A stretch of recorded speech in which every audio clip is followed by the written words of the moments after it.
Negro and white workers must stand together.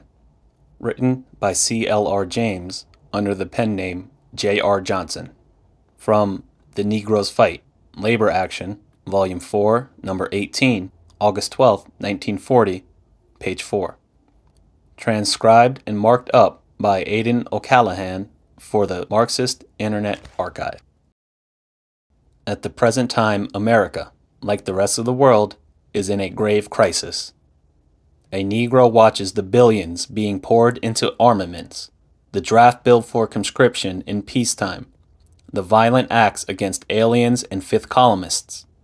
The world as we know it is going. That is clear. What is taking place is an international reorganization of society to meet the worldwide economic crisis. The crisis caused the war. Fascism has assumed full power over all production and has created a mighty armament by which it hopes to conquer Europe and reduce the whole continent to a colony of German imperialism. Wars and more wars. Negroes understand this well. They know how European imperialism trampled all over Africa and reduced the Africans to slavery in order to exploit them. Today the colonies are not sufficient, and the great imperialisms devour the smaller and weaker countries nearer home. And in the same way that imperialism in Africa created theories about the superiority of the white race in order to justify its attacks on the Negroes, so Hitlerism creates theories about the superiority of the German race in order to justify the enslavement of European peoples. Imperialism today, however, is a great mouth which swallows everything within reach and is never satisfied. British imperialism is fighting in defense of its own slave colonies in India and Africa.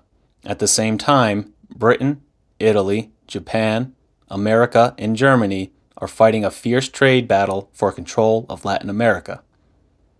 That is why Hull went to Havana to try to win over the Latin American countries to his support. In East Asia, Japan tries to swallow China and runs ahead of America and Britain for domination of the trade and resources of the Far East. There is a life and death struggle going on all around, and the fascist state has a great advantage.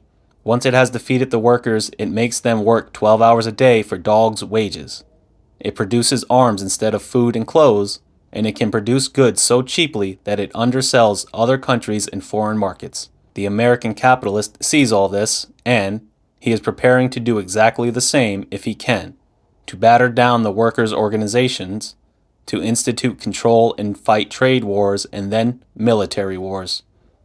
But the last war did not stop the crisis, and the crisis was already so bad before this one began that the world faces years of continual wars, chaos, and disaster until these imperialists are overthrown.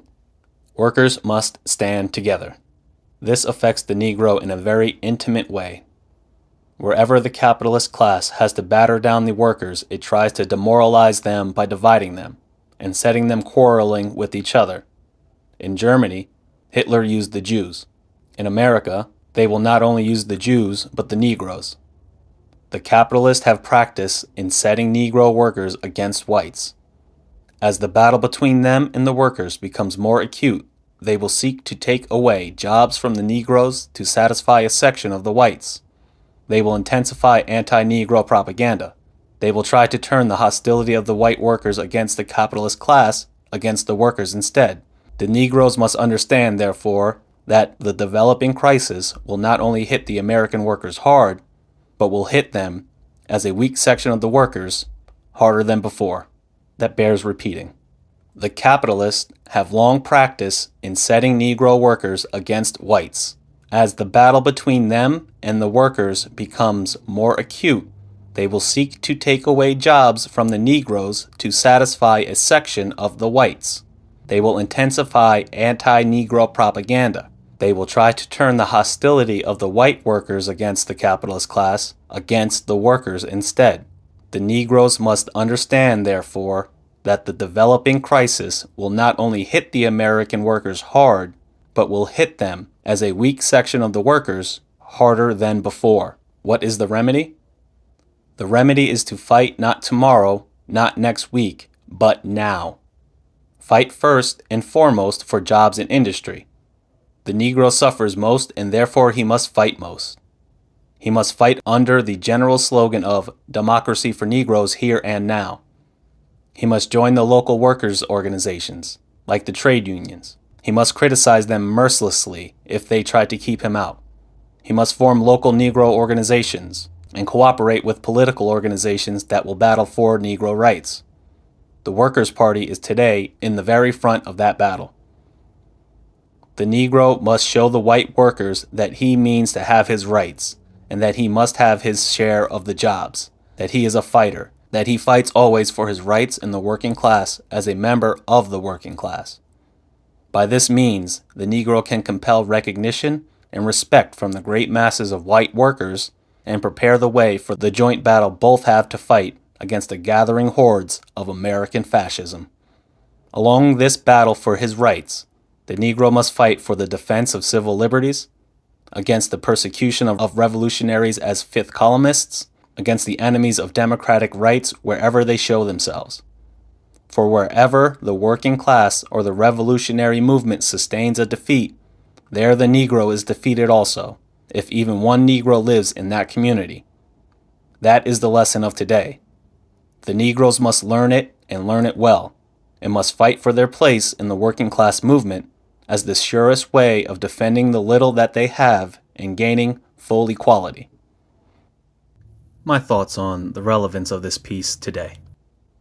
The active and open hostility towards African Americans in this country.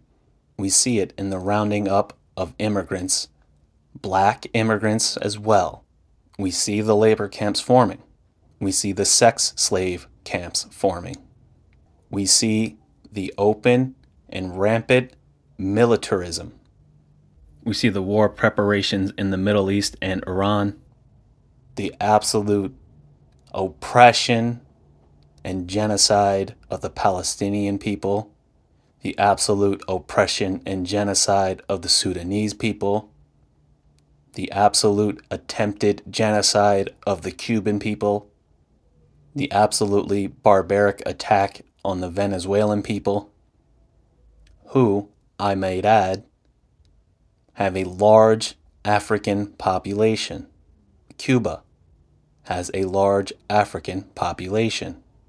These are not just wars of Latin America, not just wars of the Middle East.